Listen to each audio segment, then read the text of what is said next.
Hey everybody, I'm going to be showing you guys something really cool. This is an otherwise standard 2019 Golf R. What I've done is installed something called Autopilot with a comma 2. Now let's just fire it up. Let's see what's happening here. So let's just set off here.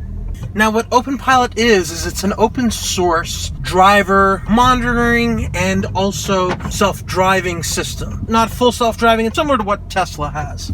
By Tesla wanting to say that it's autonomous, it's actually not. You actually need to be monitoring these systems as you do with this one. Let's just get going here, and once we get rolling, we just turn on the cruise control and hit the set button. And there you go, it self-drives. So you can see my hands are here. Now, sometimes you need to nudge it around, but for the most part, it's fully self-driving. Look at this. There are no lane markers on this road at all, and we're going 39 kilometers an hour. Now, one thing it can't do is stop at stop signs, so I'm going to take over here. And as with all autonomous driving or assisted driving systems nowadays, things like parked cars and whatnot are kind of difficult, and also like driving to the sun like this is pretty difficult for it. But let's see how it handles it. So let me hit resume here. So we are coming up to a parked car. I'll probably have to push it out of the way, but we'll see if it detects it. It doesn't look like it's going to. No, it doesn't. So I'm going to pull it out of the way. There we go. And now that we're going past it sees them, and eventually it's going to put me back over to the side, and it's slowly moving over to the side. So we're coming to a stop sign here. So let me take over here again. Come to a stop. Set off again. And one thing you might not notice, but I've actually got a manual. So I'm weird that way.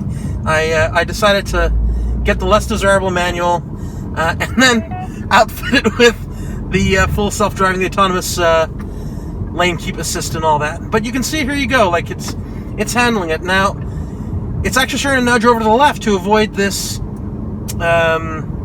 whatever it is.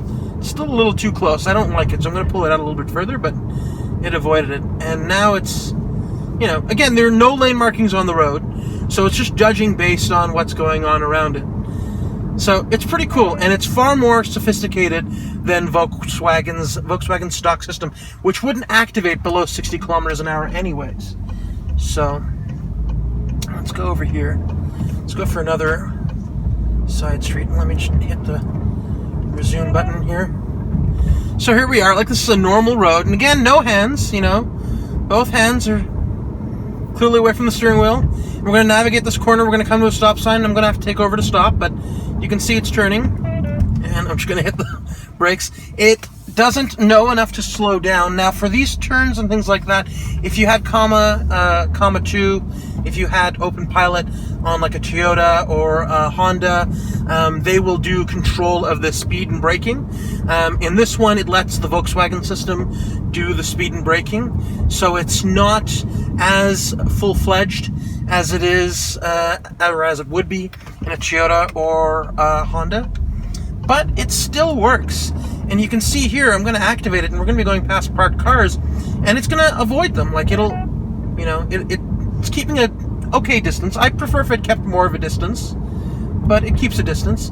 And then now it's going to slowly, probably wean its way over to the right. The model's still growing and developing with every day, so, there are frequent updates. But here you go. Yeah, you see now it's moved over to the right. It's trying to take up more of its own lane. And we're coming to a stop sign, so I'm just going to stop here. And once this car goes, we'll have right of way. So it's pretty cool. It's pretty handy. It's a community port of the the comma AI Autopilot software. So it's not the stock build, which means that it's really not made for prime time. Actually, Autopilot in general is not really made for prime time. It's kind of alpha software, and it's a 3D printed phone. It's a phone in a 3D printed case with some extra sensors tacked on. So it's pretty. What do you call it? Like Doc from Doc Brown from Back to the Future. It intercepts the camera and rewrites the packets that the camera is sending to the car. I guess it's a green light, so I don't need to come to a stop before I turn. So it intercepts the camera, and basically just, does what's called a man-in-the-middle attack, where the car doesn't know it's not talking to the camera. But little does it, what's happening is the camera's talking to the car saying, hey, yeah, do this, do that. And this is intercepting it and being like, no, actually do this. And the car thinks it's the camera giving it the instructions, but it's actually this. So there's a connector in the camera that you intercept, and you connect to this, and it and when you turn it off, it just switches back to the camera. The car's none the wiser. The camera will just start talking, and none of it's any the wiser. And then there's a cable that also runs all the way down and connects to the OBD connector. And you can see, it does a pretty good job, completely hands-free this entire time. And the car sees the car in front of us that came to a stop. Now, of course, because I don't have an automatic, the car is going to give up here. And when the car gives up, that was the car giving up, it tells Autopilot to disengage as well. So it's pretty cool. Now, again, with any autonomous system, they do not see non-moving objects, because the way the radar works is it's looking at the static background, it's looking at the baseline input of the background, and it's seeing the moving objects in that background. So if a car is stopped, unless it came to a stop in front of it, the radar system in any car, whether it's Volkswagens, Teslas, or whatever, that's why the Tesla one crashed in that truck, it's because it doesn't see it, it can't decipher it from background noise. So it's something to keep in mind. So in a moment I'm going to hang it right here, and you can see I've got the camera rolling here while I'm stopped at the light here. So this is your cruise control button. This is the one that you use to engage and disengage Autopilot. These are your safety systems button that kind of pulls up this menu. You can see lane assist is off, and whether I turn it on or off, it doesn't affect the status of it there, because Autopilot has taken over. So it's pretty cool. So here we go. I'm gonna signal a right-hand turn here. Alrighty. And let's just go up to 40 kilometers an hour and just hit the resume button. So here we are, steering by itself, completely hands-free. Coming to a stop here, so I'm going to take over for a second. There's a car. It's got a stop sign, so it should be good. So, let me go ahead and hit the resume button. So here you go. There it is, driving by itself. So I just hit this button to start and stop, to cancel, like you would cruise control normally. Let me pick a better gear for it here. And as you can see, it's avoiding the pylons quite well. It's a little close. I don't like how close it is, but it is. Yeah, you see it's getting really close to the curb right now, and I don't like that. So it's not perfect. You definitely have to be paying attention. But, it works. So this is Autopilot driving.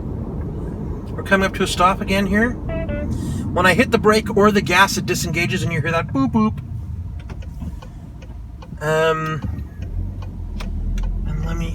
of course, I'm trying to be as safe as possible, which is why I'm picking fairly, wide open roads with not much traffic here.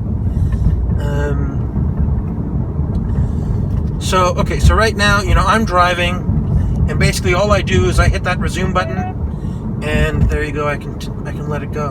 Now again, it does see the parked cars. It does see the parked cars. I really don't like how close it gets to them, but it is what it is. The model's constantly improving. It's constantly getting better.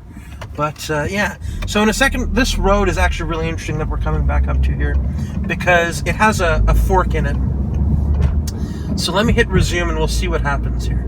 There's also a pedestrian crossing with a dog, which I think it'll kind of say, I don't like how close it is, and you know what? I don't want to risk it because I don't want someone to die.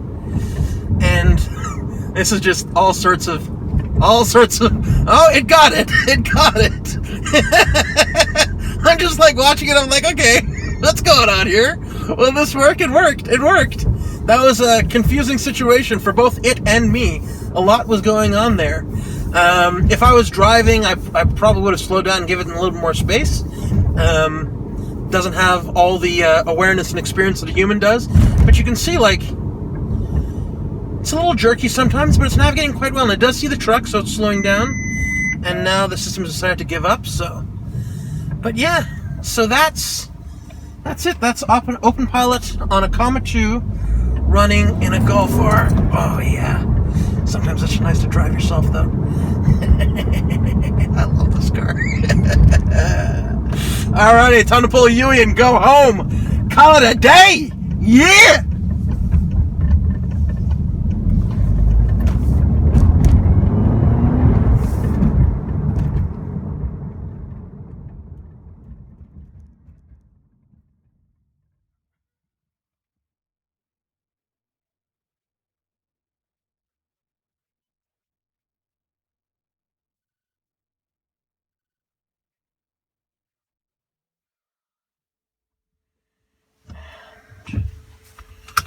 There we go. How was your drive? Pretty damn good, thank you.